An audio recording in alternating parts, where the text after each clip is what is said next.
साथियों, शहरों के विकास के लिए देश के पास सामर्थ्य की और राजनीति की इच्छा शक्ति की किसी भी चीज की कमी नहीं है। लेकिन हमें एक बात और समझनी होगी। मुंबई जैसे शहर में प्रोजेक्ट को तब तक तेजी से नहीं उतारा जा सकता जब तक स्थानीय निकाय की प्राथमिकता भी तेज विकास की ना हो।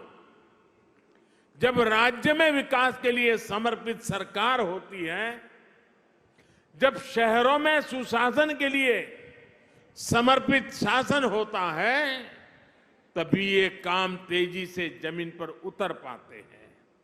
इसलिए मुंबई के विकास में स्थानीय निकाय की भूमिका बहुत बड़ी है। मुंबई के विकास के लिए बजट की कोई कमी नहीं है।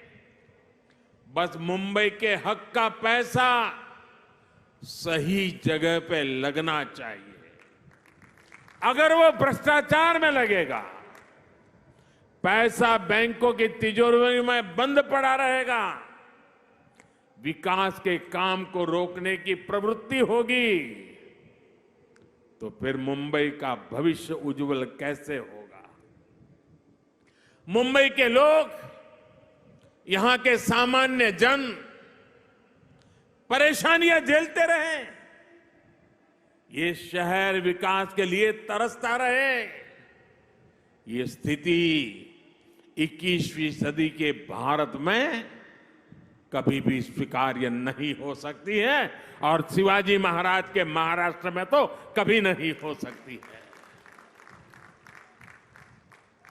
मैं मुंबई के लोगों की हर परेशानी को समझते हुए बहुत बड़ी जिम्मेवारी के साथ इस बात को रख रहा हूं।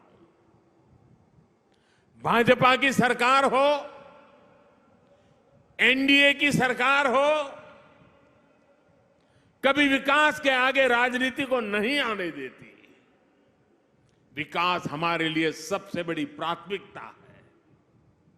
अपने राजनीतिक स्वार्थ की सिद्धि के लिए भाजपा और एनडीए की सरकारें कभी विकास के कार्यों पर ब्रेक नहीं लगाती। लेकिन हमने पहले के समय मुंबई में ऐसा होते बार बार देखा है। पीएम स्वनिधि योजना भी इसका एक उदाहरण है। हमारे शहरों में रेहड़ी वाले, पटरी वाले, ठेले वाले, ये काम करने वाले साथी जो शहर की अर्थव्यवस्था का अहम हिस्सा है, उनके लिए हमने पहली बार योजना चलाई। हमने इन छोटे व्यापारियों के लिए बैंकों से सस्ता और बिना गारंटी का ऋण निश्चित किया। देश भर में लगभग 35 लाख रेहड़ी पटरी वालों को इसका लाभ मिल चुका है। इसके तहत महाराष्ट्र में भी 5 लाख साथियों को ऋण स्वीकृत हो चुके हैं। आज भी 1 लाख से अधिक साथियों के बैंक खाते में सीधे पैसे जमा हो गए हैं। ये काम बहुत पहले होना चाहिए था, लेकिन बीच के कुछ समय में डबल इंजन की सरकार ना होने के कारण हर काम में अड़ंगे डाले गए, रुकावटें पैदा की गई, जिसका नुकसान इन सभी लाभार्थियों को उठाना पड़ा। ऐसा फिर ना हो, इसलिए जरूरी है कि दिल्ली से लेकर महाराष्ट्र और मुंबई तक सबका प्रयास लगे, बेहतर तालमेल वाली व्यवस्था बने।